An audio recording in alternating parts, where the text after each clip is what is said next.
So this video is actually sponsored by Raycon. We're going to talk about them a little bit more later on, but right now I want to talk to you about rabid dogs that are running wild on Army installations. Wait, no, that's not what I wanted to talk to you guys about. I wanted to talk to you about common reasons why people typically fail Army basic training, because I know some people that have been drill sergeants for Army basic training, and there's some pretty common reasons usually why people typically will fail basic training, and I want you to be informed. I want you to know what are those reasons. Why is it that if someone's going to fail basic, what is it that usually causes that? So that way you know going into it what that possibly could be. So that's what we're going to talk about. We're going to talk about that in this video.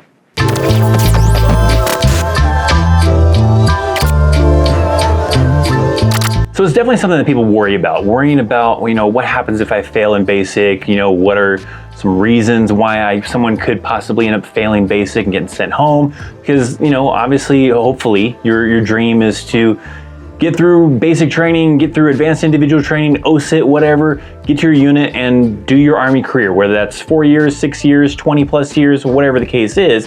You want to get through that initial training, but it can be stressful. You're going through that initial training, you have that worry that what if I get kicked out? What if I don't pass this, don't pass that?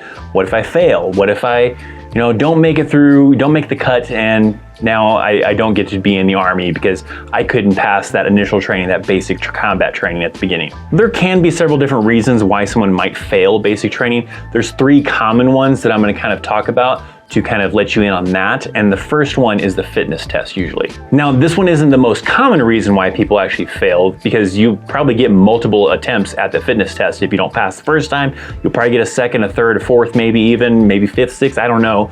But there is one that's the most common one that I'll save for last. But you do have that fitness test. In fact, you'll actually have usually a pre-fitness test that in most cases they might have you do like during reception, because when you first show up to basic training, you don't just immediately boots hit the ground, start, you know, doing basic training stuff, you know, start doing the training. You have to do some in-processing first to get you into the system so you can get paid and make sure you're up to date on your shots and make sure you're processed into the Army system, so that way they know you exist and they know you're in the Army now. Usually during that time frame, in that first week, you'll probably maybe even do like a pre-fitness test where you'll do just like a really basic one that's just really simple, just to make sure that you're in a basic kind of standard of shape to be able to do the training, because they know that you're going to get in better shape during basic training, but they need to make sure that you're at least at a basic level, that when you do start doing like physical fitness in the morning and everything else, that will be able to be a good baseline to get you started, at least to be able to complete the physical fitness test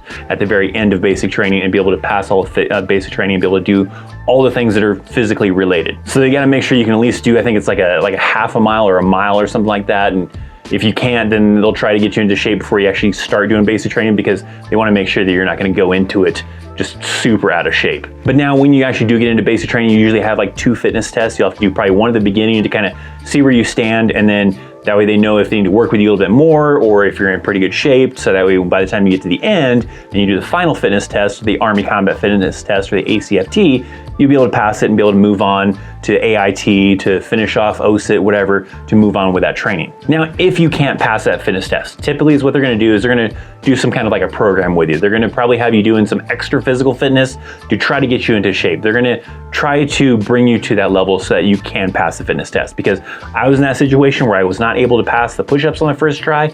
So there was some times where I had to do a little bit of extra exercises to get into better shape. I took it upon myself to also try to get better. That way, by the time we got to the final fitness test, I was able to pass it, which I did. But that's what they're going to do. They're going to kind of work with you. You may get several attempts to be able to pass that fitness test and everything, but they're going to work with you to make sure that you can pass that fitness test. Now, the push-ups on the Army Combat Fitness Test are not just regular push-ups, right? You may not know that, maybe you do know that, but they're actually T push-ups, and T push-ups are a little bit different than regular push-ups, because T push-ups, you start from the up position, right? And you go all the way down so your chest is actually on the ground, because then you're going to spread your arms out to essentially make a T. That's why it's called a T push-up. Then bring your hands back to the middle and push yourself back up to the up position, and that counts as 1 T push-up. Now, for the Army Combat Fitness Test, you have to do 10 of those at a minimum in 2 minutes. So hopefully you can do more than those 10, but if you want to kind of test yourself to see if you're in decent enough shape right now to be able to do the T push-ups for the Army Combat Fitness Test, well, I'm going to tell you about Raycon's everyday earbuds, and before I finish telling you about those, let's see if you can't complete at least 10 T push-ups. Now, thanks to Raycon for sponsoring this video, but I've actually been already using the Raycon Everyday Earbuds before they even hit me up. I use these all the time for traveling, at work, to listen to music, all sorts of stuff, because I really like that if I want to use just one of the earbuds, I can do so, be able to jam out in one ear, but have the other ear free, so if someone's trying to talk to me, I can hear them. So I was already using them for quite a while, and Mrs. Chaos was always stealing my earbuds, so I ended up having to get her a pair so she'd stop stealing mine. These things have great quality. They got a little button on the side for you to switch different sound profiles if you want a little bit bassier, a little bit more clear audio, whatever you want to do. It's got different profiles you can cycle through. Also pause the music, turn the volume up, all sorts of functionality with that little button on the side. There's also several color options you can actually choose from, and even comes with a matching case to go along with that color. You can actually listen for up to 8 hours with 32 hours of battery life. And if the battery starts to get a little bit low, it even gives you a little warning inside the earbud to be able to hear that. And then on the front of the case, it actually gives you some little lights to let you know how much battery life you have still left in the case itself. Now, I've got a very special link for you. If you visit the description box down below, you can visit the link buyraycon.com/chaosarmy, and that will get you 20% off plus free shipping. So even though you might be getting them for a lower price than the competition, that does not mean that you're compromising for quality. These things are amazing. I think you need to treat yourself, maybe someone you care about, get them some Raycon Everyday Earbuds. Visit the link down in the description box down below. Go check them out. Now, how many push-ups did you get in? Did you get in 10? Did you get in more? Hopefully you got in more. Now, the second common reason why someone might get kicked out of basic training is misconduct, and that can come in several different forms. That could be someone refusing to train. Maybe they're very disgruntled, they're trying to get kicked out, and they're like, I'm not gonna train. And maybe eventually, after you refusing to train, you could get kicked out for misconduct. Another one could be fraternization. If you are doing things you're not supposed to do in basic training because you're not free yet to be able to like try to flirt with women, men, whatever you wanna do, you still have some restrictions during basic training. And if you break some of those rules, like doing fraternization and doing some of those things that you're not supposed to be doing while you're in this initial training, that can possibly even lead to you getting kicked out of basic training. Especially if it was a situation where like you're married and the other person's single, or the other person's married and you're single and you guys are not married to each other type of thing.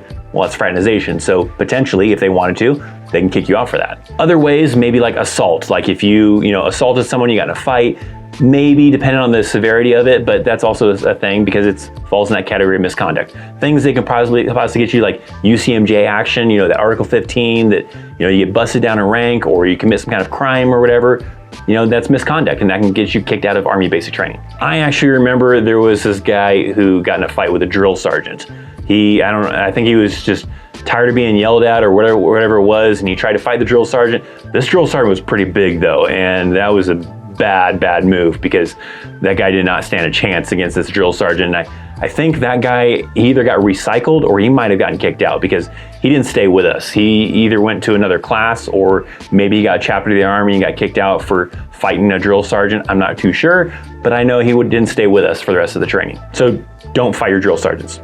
Really bad idea, but also don't fight your fellow soldiers either. Now, the third one, last one I want to mention, is actually the most common one. This is the most common way that I've heard that people end up failing basic training and getting kicked out of Army basic training. And that is sometimes not something you can control, but an injury. If you get injured during basic training, they will typically allow you to try to get better and heal type of thing. But if your injury is severe enough that it's going to take you longer than 6 months to fully heal and be able to complete your training, then that's when it falls into the realm where they may look at actually just kicking you out, letting you get better and heal, and then maybe you're able to try again, maybe in a year or 2 years or whatever, after you're all healed up and better. But if you are usually in a situation where you're not going to be able to heal up in 6 months to be able to continue training, they may look at options to actually kick you out. There's people I've seen that this happened to, where they've been doing the training, maybe they're doing an obstacle course, got injured, maybe a road march and got injured. There was one guy that got pretty severely injured, I remember, where he tried to harm himself, and he jumped off this massive ledge, but ended up hurting someone else as a result. And I think both of them ended up, well, one guy for certain reasons, but the other guy who got landed on, got pretty severely injured to where it was going to take him a long time to heal because he had 2 broken legs. And I believe that individual ended up getting kicked out of the Army, but was possibly allowed to return to the Army, after he's all healed up, assuming it wasn't any kind of permanent damage. So that's one you can't really control, right? You got to try to do your best to try to take care of yourself, stretch, make sure you're doing things the right way, you're paying attention, you're doing things safely so you can avoid this stuff. But in the end, some of this stuff is unavoidable. And if the injury is severe enough that it's going to take you a long time to be able to recover from that injury, then that could be a possibility that you're going to have to get kicked out of basic training.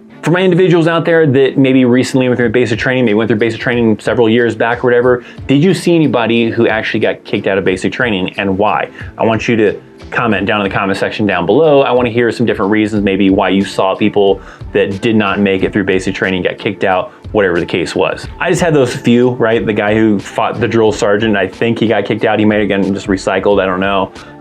There was that injured individual that broke his legs. There was another guy that I remember he was a pretty cool guy, but he just wasn't able to really hack it. And he was kind of in that area of refusing to train type of thing because he was trying to get kicked out. He kind of, I think, just maybe realized the Army was not something that he wanted to do anymore. Maybe basic training kind of woke him up, even though basic training is nothing what it's like to be in the Army. You can't judge basic training and think that, oh man, this is what it's gonna be like being in the Army. It's not at all. But this individual, he was having a hard time coping and everything like that, and kind of went down that route of refusing to train, and eventually got chaptered out and got kicked out. So hopefully you found this helpful. If so, make sure you hit that like button. Make sure you're subscribed to the channel so that way you can stay up to date with things going on in the Army, getting some great tips and everything for joining, or even those of you that are already in the Army. I also have some great tips to help you out as well. Make sure you're checking out the link down in the description box down below for Raycon. Thanks for hanging out. Thanks for watching. I'm Christopher Chaos.